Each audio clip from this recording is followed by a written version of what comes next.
So what I want to do this afternoon is very briefly describe a project I'm about halfway through. In fact, I started it about 1998, and I expect to finish it sometime around 2027. So, and that project seeks to experiment with the new permeability that digital technologies seem to make possible. That permeability that at some level we're here to celebrate and to talk about. And that both the British Library Labs and the Sussex Humanities Lab are dedicated to promoting. It seems to me that all of them, both of them, are absolutely dedicated and committed to breaking down that notion of disciplinary boundary, of working across boundaries, of working across fields. And this particular project is something called Voices of Authority. And it's a small part of a larger AHRC funded project, which is part, again, of that kind of longer term intellectual strategy that has taken this last long time. That project is called Digital Panopticon. And that's seeking to digitize and link up the records reflecting everyone tried for a felony in London between about 1780 and 1750, and trace them into the digitized records of everybody who was transported to Australia, and also everybody who was in prison for a felony trial. And tying it up with things like the Old Bailey proceedings, which incorporate the accounts of each trial, as well as tying it up with, if you like, life histories of people drawn from the manuscript collections of 18th century London, which were also digitized. It's a great project, and I'm really pleased to be part of it.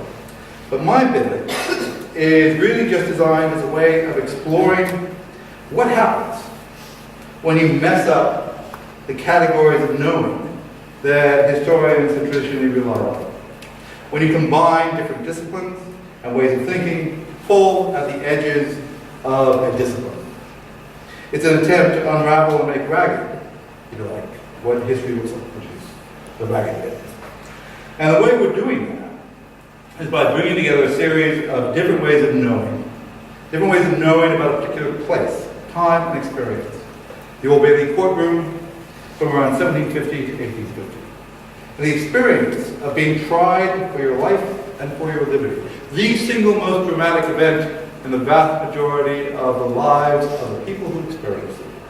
The conceit behind the project is really a suggestion that building something in 3 dimensions, with space, physical form, and performance, along with new forms of analysis of text, can change how we experience the trial process, how we can empathize and have insight into that experience.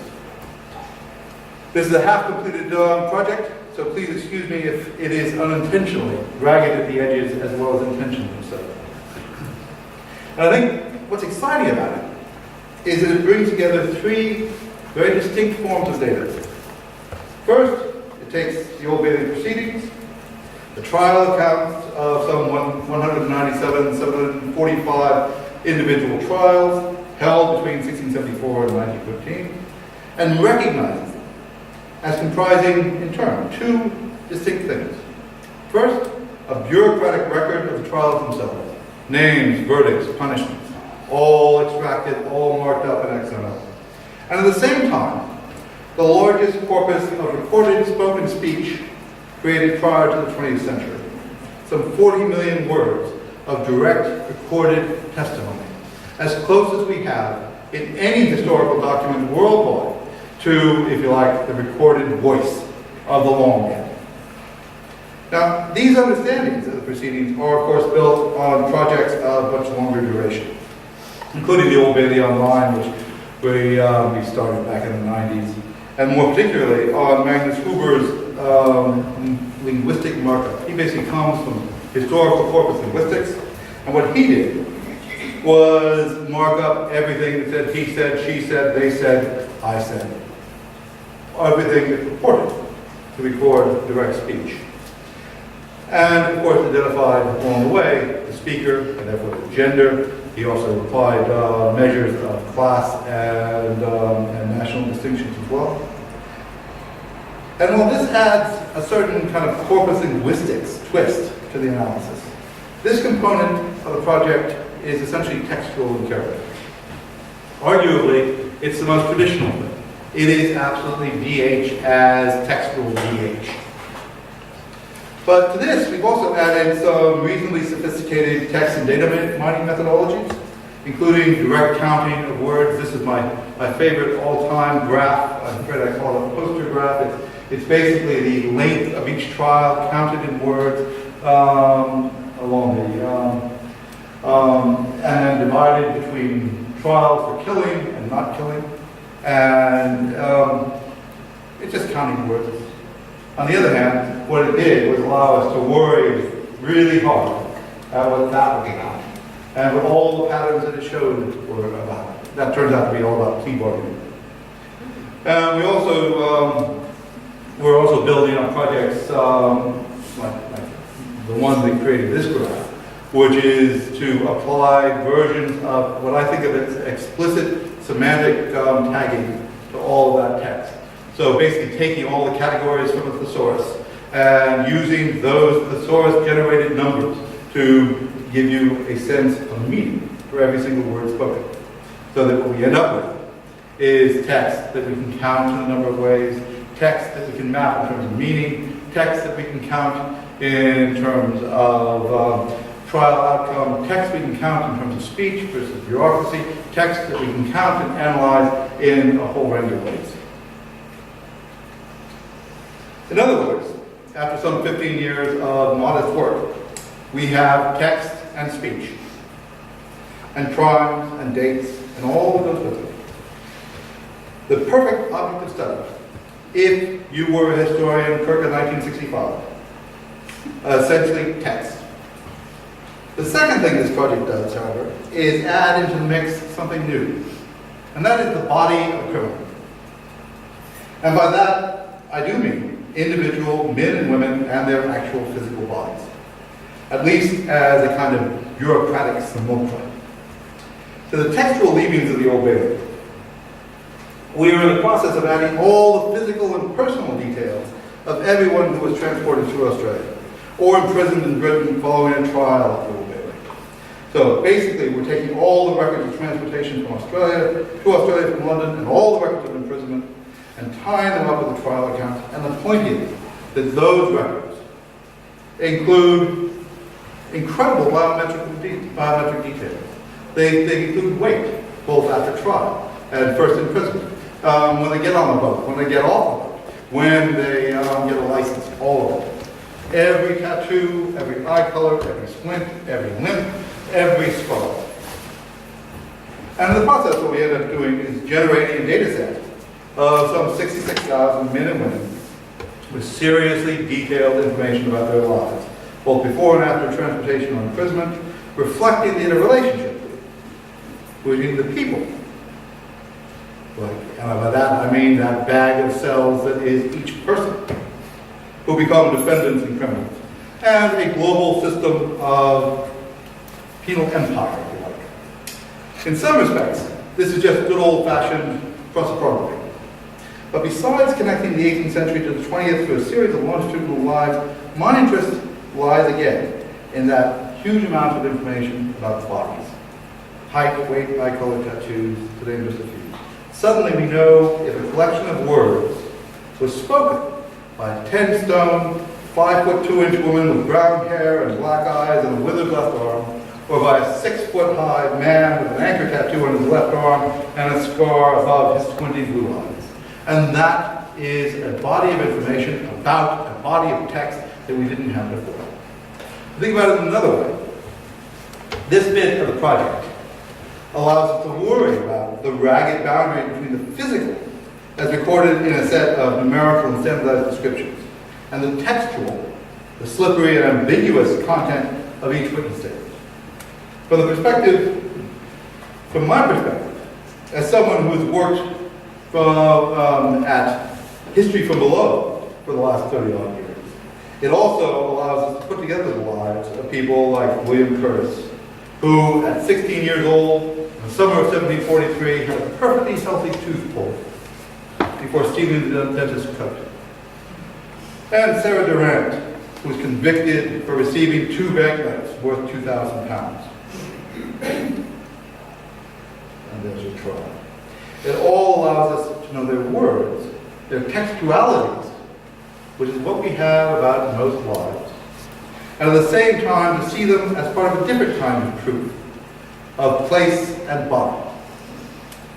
The aspiration, and I'm just beginning to think about this, is to essentially code for the variabilities of body type at scale, and to add a further dimension to both the records of the bureaucracy of trial, charge, verdict, punishment, and to the measurable content of the textualities of those trials. To add, if you like, text mining to spatial analysis to statistical analysis of the criminal justice system. And finally, we're adding one additional dimension, space, both in relation to the scene of crime, as recorded in the proceedings, and as a scene of trial. And for this, we're first of all building on a project called Locating London's Past, which among other things maps crime locations onto the historical landscape of London, some 40,000 of them. And that's the outline of all the streets in 1746, and that's a detail of each of the polygons that make up that larger map, some 33,000. The beauty of this is, of course, that it also divides into 7 categories, from major public street to back alley to thoroughfare, so that we can actually categorize spaces in different ways. Of course, what we've now done is tag each of those trials to where the crime took place. So on the Strand, in Black Boy Alley,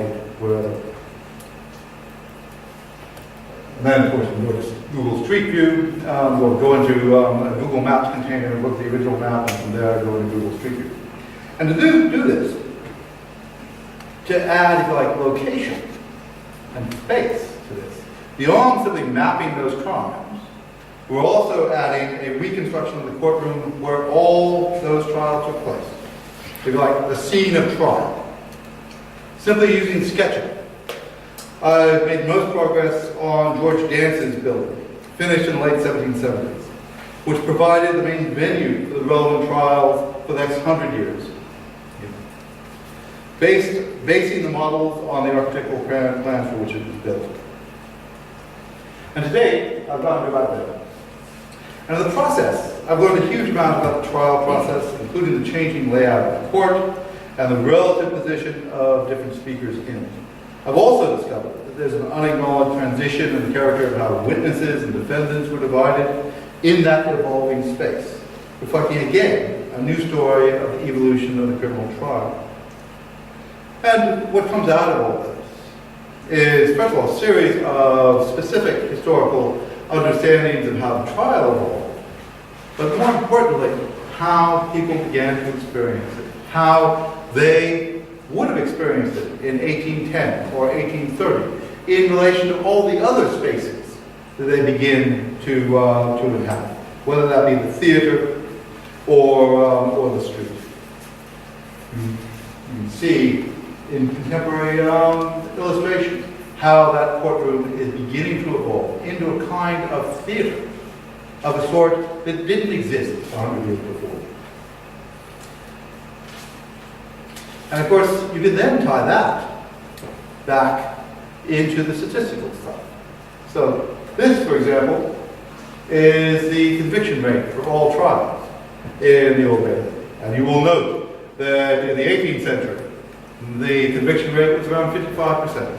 That by the end of the 19th century, it was in the region of 90%, which is what, of course, the modern conviction rate is. And where that changes is actually at just the moment. At just a period when they rebuild the courtroom to accommodate a different kind of trial, where they rebuild the courtroom in order to create a new theater of justice. And if you want to explain why those conviction rates rose, it seems to me that you have to build that material space into your explanation. William Garrow hassling a witness. Again, creating a different kind of court, a different kind of judgment. all of which ties back into things like the contemporary evolution of forms of theater. And the nicest thing about this approach is that in the process, what you end up doing is being able to question each of those types of data from a different perspective. And as a starting point for creating some kind of experiential history of the criminal justice system, an experiential system that history that takes seriously what it's like to stand in front of a jury of your, not peers at all, but jury of somebody very different, is, I think, important. Yeah. And for me, the nicest thing about this is that it invites collaboration with 100 other points of view. In a sense, by making the object of study digital, we make the boundaries around that object ever less distinct. And in this instance, we've sought to add speech to text, to physical body, to place, to space. I'm looking for the next dimension. But the minute you do this, we're forced to collaborate. And we're forced to take seriously the perspectives of half a dozen other disciplines. And that, in a sense, is the wonderment of it. We are forced to stop being critics, stop being historians, stop being whatever else we are librarians or whatever else. Instead, we have to be collaborators. And the minute we do this, we're obliged to have a wider transdisciplinary conversation that can include statisticians, and with theater designers, and with linguists, certainly, but also with sound engineers, with archaeologists, with architects, with nutritionists, with anatomists. And once we start collaborating on that scale, it seems to me that something new inevitably emerges. This kind of project forces us to question our own practices, to move out of our own comfort zones, and to seek to incorporate a widely disparate set of perspectives on the world.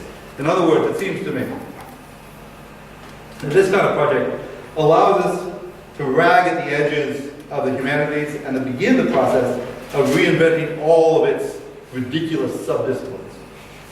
And looking forward to the next stage, this particular project is moving across those boundaries, moving, if you like, from the art of making a performance through a humanist appreciation of the experience towards the tools of social sciences and of informatics, seeking to combine the close reading of a single desperate plea with the empathy that can only come with physical knowledge, that only comes when you can imagine the physical body that makes those speeches.